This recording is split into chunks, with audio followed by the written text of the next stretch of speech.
ఒక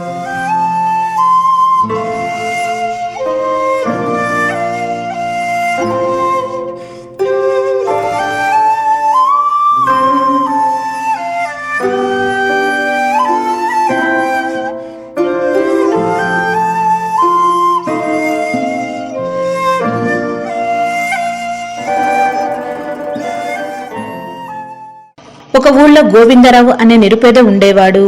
అతడికి పెళ్లిడుకు వచ్చిన 2 కూతుళ్లు ఉన్నారు. కుటుంబాన్ని పోషించడం కోసం గోవిందరావు కావడి భుజాన పెట్టుకుని పాత ఇనుము అమ్మి వచ్చిన కొద్దిపాటి డబ్బులతో కుటుంబాన్ని నెట్టుకొస్తున్నాడు. వారానికి ఒకసారి తాటి బెల్లం అమ్మేవారి వద్ద నుండి బెల్లాన్ని కొని వీధుల వెంట తిరుగుతూ ప్రజల వద్ద నుంచి పాత ఇనుప సామానులకు తాటి బెల్లాన్ని ఇచ్చేవాడు. అలా సేకరించిన పాత సామానును నెలకు ఒకసారి బస్తాలో కట్టుకుని కర్మాగారాలకు అమ్మేవాడు. ఇలా ఎంత కష్టపడినా భార్య ఊళ్ళో దొరికే కూలి పనులకు చేసినా గోవిందరావు కుటుంబానికి తిండి గింజలకు సరిపోయేవి కావు. ఓ గోవిందరావు అన్నయ్య, మా ఇంట్లో కొన్ని ఇనుప సామాన్లు ఉన్నాయి, రా అన్నయ్య. అవునన్నయ్య, 2 ఆడపిల్లగాళ్ళు పెళ్లిడికొచ్చారు. పెళ్ళెప్పుడు చేస్తున్నావు అన్నయ్య? పెళ్లిడికొచ్చిన కూతుళ్ళు గుండె మీద కుంపటి, అందుకని తొందరగా పెళ్లి చెయ్యి. నాకు అదే ఆలోచన సుబ్బమ్మ గారు, కానీ అనుకున్నవి అనుకున్నట్టు జరగవుగా. ఆ దేవుడు కరుణిస్తే అంత సవ్యంగా జరుగుతుంది. అలా ఆ మహిళ చెప్పి కొంచెం ముందుకు వెళ్ళగానే ఇంకో వ్యక్తి పలకరించాడు. ఓ గోవిందరావు, పిల్లగాళ్ళకు సంబంధాలు చూస్తున్నావుగా, ఇంకెప్పుడు చేస్తావా పెళ్ళి? పక్కుల్లో మంచి సంబంధం ఉంది, నన్ను మాట్లాడమంటే మాట్లాడుతా. మరి భరణం కూడా తక్కువ చూద్దాంలే, నేను మాట్లాడతలే అన్ని. పెళ్ళంటే మాట్లాడలచ్చయ్యా, దానికి డబ్బులు ఉండాలిగా. నేను తాటి బెల్లం ఇనుప సామాన్ అమ్మి కూడబెట్టిందేమీ లేదు. చూస్తా, ఈ 7 దేవుడు కరుణిస్తే కొద్ది గొప్ప డబ్బులు కూడబెడతా. ఏందే, 2 ఆడపిల్లగాళ్ళు ఇంట్లో ఉంటే ఇంతవరకు పైసా దాయలేదా? ఇది బాగానే ఉందిగా. మరి వాళ్ళ పెళ్ళేట చేస్తావయ్యా? నువ్వేట దేవుడు ఏదో చేయాలనుకుంటే వాళ్ళు ముసలు అయిపోతారు. ఓ గోవిందరావు, ఎప్పటికైనా పిల్లగాళ్ళని పట్టించుకో. సర్లేగానే, నాకు పని ఉంది, నీతో పెట్టుకుంటే నాకు బొబ్బెట్టొచ్చుద్ది. ఇది బాగానే ఉందిగా, వచ్చిన డబ్బులు వచ్చినట్టు తినుకుంటే పిల్లగాళ్ళ పెళ్ళాట చేస్తాడో ఏమో. అలా ఎదురుపడ్డ వాళ్ళంతా కూతుళ్ల పెళ్ళెప్పుడు చేస్తున్నావని సూటిపోటి మాటలు అంటుండేసరికి గోవిందరావుకి ఇదొక కొత్త సమస్యలా మారింది. బయటకు వెళ్లాలంటేనే భయపడసాగాడు. ఇంకోవైపు ఊరూరు తిరుగుతూ కష్టపడినా వచ్చే డబ్బులు తిండి ఖర్చులకు సరిపోయేవి కావు. రోజు కూతుళ్లు నిద్రపోయాక బయట కూర్చుని భార్యాభర్తలు తమ కష్టాల గురించి మాట్లాడుకునేవారు. సుభద్ర, పిల్లలు పెళ్లిళ్ళకొచ్చారు, ఇంతవరకు 5 పైసలు ఆదా చేయలేకపోయాము. ఎంత కష్టపడి పాత సామాను సేకరించి అమ్మినా వచ్చిన డబ్బు తాటి బెల్లం కొనడానికి పోగా మిగిలింది పిల్లల ఆకలి తీర్చలేకపోతుంది. నాకు వాళ్ళ భవిష్యత్తు తలుచుకుంటేనే కాళ్ళు చేతులు ఆటం లేదు సుభద్ర. ఇంకా ఎంతకాలమని పెళ్లి చేయకుండా ఉంటాం చెప్పు? ఊళ్ళో అందరూ ఇప్పటికే నన్ను అసమర్థుడిగా చూస్తున్నారు. బయటకు వెళ్లాలంటేనే భయమేస్తుంది. రోజు రాత్రుళ్ళు నిద్ర కూడా పట్టటం లేదు సుభద్ర. అవునయ్యా, నాకు కూడా బిడ్డల భవిష్యత్తు తలుచుకుంటేనే భయమేస్తుంది. కూలి పని దగ్గర అందరూ కూతుళ్లకు పెళ్ళెప్పుడు చేస్తున్నావు, పప్పన్నం ఎప్పుడు పెడుతున్నావు అని వెక్కిరింతగా అడుగుతున్నారు. అసలు వీళ్ళు మన కడుపున పుట్టకపోయినా బాగుండు, వాళ్ళని కని వాళ్ళకు పెళ్లి కూడా చేయలేకపోతున్నాం. అవును సుభద్ర, పక్క వాళ్ళు సమస్యలు ఉంటే చెవులు కొరుక్కొని రాక్షస ఆనందాన్ని పొందే సమాజం మనది. నేను బజార్న పోతుంటే ఆ లచ్చయ్య కూతుళ్ళు పెళ్లిడికొచ్చారు, ఇంకా పెళ్ళెప్పుడు చేస్తావయ్యా అని వంకరగా నవ్వుతున్నాడు. మనం ఈ సాటి వారి విక్రింతల బాధల నుండి విముక్తులం అవ్వాలంటే ఒకటే మార్గం ఉందే. అలా చెప్పి ఊరి వాళ్ల వెక్కిరింతల నుంచి బయటపడడం కోసం భార్యకు తన మనసులో మాట చెప్పాడు. అందుకు ఆమె ఒప్పుకోలేదు. అంతకు మించి మనం చేయగలిగిందేమీ లేదని వివరించి చెప్పాడు. భార్య కన్నీళ్లు పెట్టుకుంటూ మీ ఇష్టం అన్నది. మరునాడు తెల్లవారగానే కూతుళ్లతో ముఖ్య విషయం మాట్లాడాలని చెప్పాడు. ఎన్నడూ లేనిది తండ్రి వింతగా కనిపిస్తున్నాడేమిటి అనుకుంటూ అతడు చెప్పేది వినసాగారు. చూడమ్మా లక్ష్మి, పద్మావతి, మీకు ఇన్నాళ్లుగా చెప్పని ఒక విషయం ఇప్పుడు చెప్తున్నాను. మన కుటుంబం వెనక ముందు ఎవ్వరూ లేని ఒంటరి కుటుంబం కాదమ్మా. మనకు ఎంతో మంది బంధువులు అయిన వాళ్ళు ఉన్నారు. ముఖ్యంగా మీ మావయ్య రాజేశ్వరరావు అడవికి అవతల ఉన్న పట్నంలో ఉంటున్నాడు. ఆయన ఎంతో సంపన్నుడు. మొన్న ఈ మధ్య మీ గురించి తెలుసుకొని మిమ్మల్ని చూడాలని తన ఇంట్లో కొంతకాలం ఉంచుకోవాలని వెంటనే తన వద్దకు మేనకోడలను పంపమని కోరుతున్నాడు. అందుకని మనం ఈరోజు మీ మామయ్య ఇంటికి వెళ్తున్నాం అమ్మా. త్వరగా బయలుదేరండి. అలా తండ్రి ఎన్నడూ లేని విధంగా మామయ్య ఉన్నాడని అక్కడికి వెళ్తున్నామని చెప్పేసరికి లక్ష్మీ పద్మావతి ఆశ్చర్యపోయారు. తల్లి వైపు చూశారు. కన్నీళ్లు పెట్టుకోవడం గమనించారు. వారికి అంతా వింతగా ఉంది. ఏంటమ్మా, మీ నాన్న ఉన్నట్టుండి ఇలా అంటున్నాడేంటని ఆశ్చర్యపోతున్నారా? నిజమమ్మా, మీకు ధనవంతుడైన మామయ్య ఉన్నాడు. మీ అమ్మ ఎందుకు ఏడుస్తుందని ఆలోచిస్తున్నారా? మిమ్మల్ని 4 రోజులు వదిలి ఎలా ఉండాలి అని బాధపడుతుందమ్మా.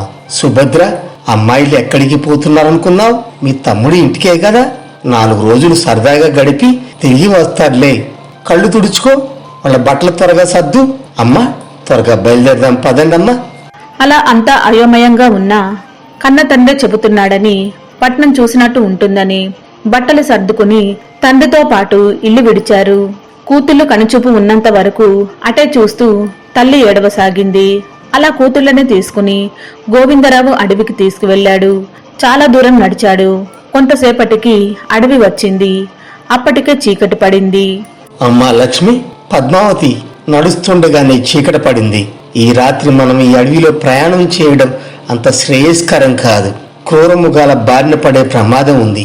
అందుకని ఇక్కడేదన్నా సురక్షిత ప్రదేశంలో ఈ రాత్రికి నిద్రించి రేపు ఉదయం ప్రయాణం కొనసాగిద్దాం. అదిగో ఆ ప్రదేశంలో నిద్రిద్దాం పదండి. అమ్మా, చీకటిని చూడగానే భయపడుతున్నారా? భయపడకండి అమ్మా. భయపడితే చీకటి వంటి సమాజం ఇంకా భయపెడుతుంది. అందుకని ఎల్లప్పుడూ రేపొద్దున మీరు ఒంటరి వారైనా మనోనిబ్బరం, మనోధైర్యం కలిగి ఉండాలి.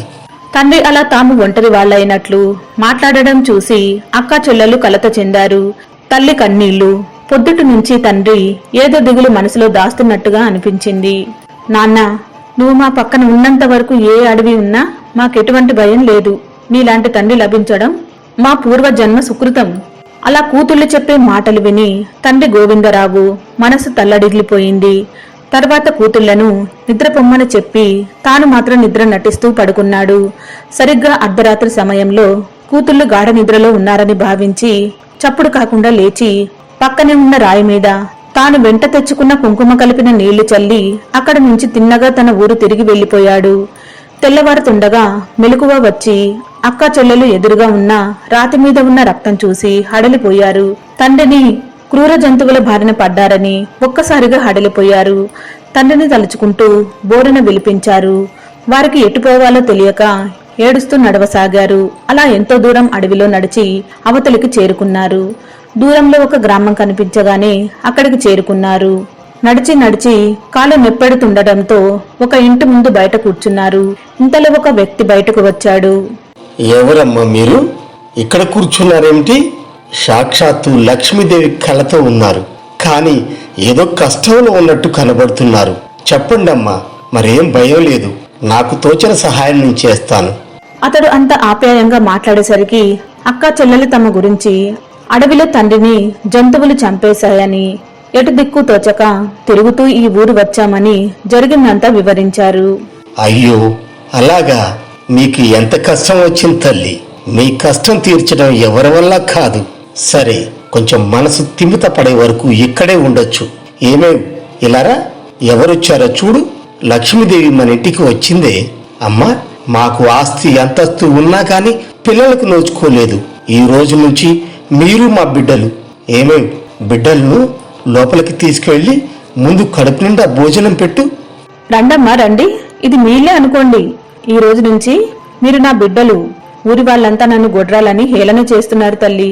ఇక నుంచి నాకు బిడ్డలు ఉన్నారని గర్వంగా చెబుతా. అవునమ్మా, తనకు పిల్లలు లేరని, తాను నష్టజాతకురాలని రోజూ ఎంతో బాధపడుతుంది. తనను ఇంత ఆనందంగా చూడ్డం ఈ రోజే. బహుశా మిమ్మల్ని చూసిన ఆనందం కాబోలు. అమ్మా, ఇక నుంచి మీకు ఏ లోటు ఉండదు. లోపలికి వెళ్ళండి తల్లి. అలా ఆ రోజంతా రామయ్య భార్య అక్క చెల్లెలు సొంత కూతుళ్ల కంటే ఎక్కువగా చూసుకుంది. ఇదిలా ఉంటే అర్ధరాత్రి వయసొచ్చిన కూతుళ్లను అడవిలో వదిలి తిరిగి ఇంటికి వెళ్తున్న గోవిందరావుకి తాను చేసిన తప్పేంటో తెలుసుకున్నాడు. పక్కనే ఒక చెట్టు కింద కూర్చుని రోధించసాగాడు. అలా ఆలోచించుకుని లోకులు ఏమన్నా పర్వాలేదని, తన బిడ్డలు ముఖ్యమని తిరిగి వారు నిద్రించిన ప్రదేశానికి వచ్చి చూశాడు. అక్కడ ఎవరూ లేకపోవడంతో చూసి ఆందోళన చెందాడు. ఎవరి ద్వారా నువ్వు అంత పొద్దుకాడా అడవిలో కూకున్నావు? పక్కన రక్తం ఏంటి ధరా?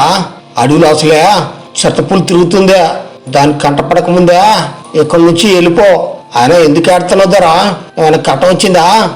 ఆ కోయ వ్యక్తి మాటలకు గోవిందరావు చలించిపోయి తన బిడ్డలను రాత్రి ఇక్కడ వదిలి వెళ్ళానని, తిరిగి వచ్చి చూస్తే కనిపించడం లేదని, నాకు నా కూతుళ్ళంటే ప్రేమని జాడ చెప్పమని వేడుకున్నాడు. కన్న కూతుళ్ళని అడవిలో వదిలిపెట్టిపోయావా? నువ్వేం మనిషివయ్యా? చూడటానికి ఏదో పెద్ద మనిషివి, సహాయం చేద్దాం అనుకున్నాం. చిచ్చి, నీ మొహం చూడాలంటేనే చండాలంగా ఉంది. పద మామ, ఇలాంటి కట్టుకోళ్లకు దూరంగా ఉండటమే మంచిది. అవునమ్మా, నేను కటికోడినే. కటిక పేదరికంలో పుట్టి బిడ్డలను సాకలేని కటికోడిని తల్లి. అతడు అలా బాధతో మాట్లాడుతుంటే కోయ దంపతులు కరిగిపోయారు. అడవికి అవతలికి పక్క ఒక ఊరు ఉందని, అక్కడ రామయ్య అనే మంచి వ్యక్తి ఉన్నాడని, ఆయన కలిస్తే నీకు సహాయం చేయగలడని చెప్పి వారు వెళ్లిపోయారు. గోవిందరావు వారు చెప్పిన దిశగా నడవసాగాడు. ఇదిలా ఉంటే రామయ్య ఇంట్లో ఉన్న అక్కా చెల్లెళ్ళు ఒకరోజు ఆ ఊళ్ళో ఉన్న గుడికి వెళ్లారు. కాళ్లు కడుక్కోవడం కోసం అక్కడ ఉన్న కొలనులోకి అడుగు పెట్టారు. అంతే, విచిత్రంగా కొలనులో నీళ్లు కనిపించకుండా పోయాయి. ఆ దృశ్యం చూసి అక్కా చెల్లెలు భయభ్రాంతులయ్యారు. ఇంతలో గుడి పూజారి వాళ్ళ వద్దకు వచ్చి కొలనులో నీళ్లు లేకపోవడం చూసి భక్తిభావంతో వారికి నమస్కరించాడు. ఆహా, ఏమి నా భాగ్యము! అమ్మా, మీరు సాక్షాత్తు జగజ్జనని కటాక్షంతో జన్మించారు. ఎన్నో ఏళ్ల నుంచి ఈ శుభదినం కోసమే ఎదురు చూస్తున్నాను. అసలు నేను బతికుండగా ఇది చూడగలనా లేదా అని చింతిస్తున్నాను తల్లి. ఇన్నాళ్లకు మీ వల్ల ఈ దృశ్యాన్ని చూశాను. పూజారి అలా చెప్పి కొన్ని తులసి ఆకులను వారి చేతికిచ్చి భక్తితో లక్ష్మీదేవిని తలుచుకుని కొలనులో వేయమన్నాడు. ఆశ్చర్యం! వారు కొలనులో తులసి ఆకులను వెయ్యగానే అడుగు నుండి నీళ్లు పొంగుకుంటూ పైకి వచ్చాయి. అది చూసి లక్ష్మీ పద్మావతి ఆనందంతో ఆశ్చర్యంతో ఇంటికి వచ్చి తమకు ఆశ్రయం ఇచ్చిన దంపతులతో చెప్పారు. అవునమ్మా, ఆ కొలను ఎంతో మహత్తు గలది. ఎవరైతే ఆ లక్ష్మీదేవి ఆలయంలోని కొలనులో దిగినప్పుడు నీళ్లు మాయం అవుతాయో వారు మహజ్జాతకులు. అలా అని గుడి బయట శిలాపలకం మీద కూడా రాసి ఉంది. మీరు మాతో కలిసి ఉన్నందుకు మేము ఎంతో అదృష్టవంతులం. అలా రామయ్య దంపతులు అక్కా చెల్లెలను సొంత బిడ్డలాగా చూసుకోసాగారు. ఇలా ఉండగా ఆ దేశ రాజకుమారులు విక్రమ్ సహదేవులు వేటకు వెళ్లి తిరిగొస్తూ దాహం కావడంతో ఆ గ్రామంలోకి వచ్చి రామయ్య ఇంటి ముందుకు వచ్చారు. అప్పుడు లక్ష్మీ పద్మావతి ఇద్దరే ఇంట్లో ఉన్నారు. రాజకుమారులు గుర్రాలపై నుంచి దిగి నీళ్లడిగి దాహం తీర్చుకున్నారు. అందమైన ఆ ఇద్దరు అక్కా చెల్లెళ్ళు తమ పట్ల ఎంతో గౌరవ మర్యాదలు కనపరిచినందుకు రాజకుమారులు ఎంతో సంతోషించారు. ఎంతో దాహంతో ఉన్న మాకు మంచినీళ్ళు ఇచ్చి దాహం తీర్చారు. చాలా సంతోషం అండి. మీకు ఎంతో రుణపడి ఉంటాము. అవును, ఇంత అందమైన యువతులు మీరు ఒక్కళ్ళే ఇంట్లో ఉంటారా? మీకు సమ్మతమైతేనే చెప్పండి. రాజకుమారులు తమను పొగిడేసరికి లక్ష్మీ పద్మావతి సిగ్గుతో ముడుచుకుపోయారు. తమది ఈ ఊరు కాదని, తమ తండ్రి అడవిలో మరణిస్తే దిక్కుతోచక తిరుగుతుంటే ఈ దంపతులు ఆశ్రయం కల్పించారని, వారు పొలం దగ్గరకు వెళ్లారని, త్వరలో వస్తారని చెప్పారు. అయ్యో, మీ గాథ వింటుంటే కష్టానికే కష్టం వచ్చినట్టుగా ఉంది. మరేం దిగులు చెందకండి, మంచి వాళ్ళకంతా మంచి జరుగుతుంది. రాజకుమారులు అలా చెప్పి గుర్రాల మీద తమ రాజ్యానికి వెళ్లిపోయారు. ఆ రోజు రామయ్య దంపతులు ఇంటికి వచ్చాక మధ్యాహ్నం ఇద్దరు రాజకుమారులు దాహంతో వచ్చారని జరిగింది చెప్పారు. అవునా, రాజకుమారులు మన ఇంటికి వచ్చారా? ఇది కళా నిజమా? అమ్మా, నేను ముందే చెప్పాను, మీరు మామూలు యువతులు కాదమ్మా. మీకు తప్పక మంచి జరుగుతుంది. నాయన్లారా, మీకు మతుండే మాట్లాడుతున్నారా? రేపు మా పట్టాభిషిక్తులు కావలసిన మీరు ఒక సాధారణ పల్లెటూరి స్త్రీలను వివాహం ఆడతారా? వద్దు నాయనా.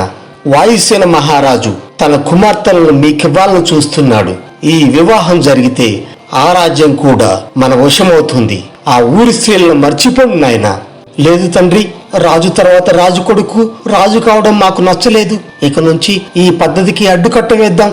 మన రాజ్యంలో ఎంతో ప్రతిభ గల యువకులు ఉన్నారు, ఎంతో సామర్థ్యం గల యువకులు ఉన్నారు.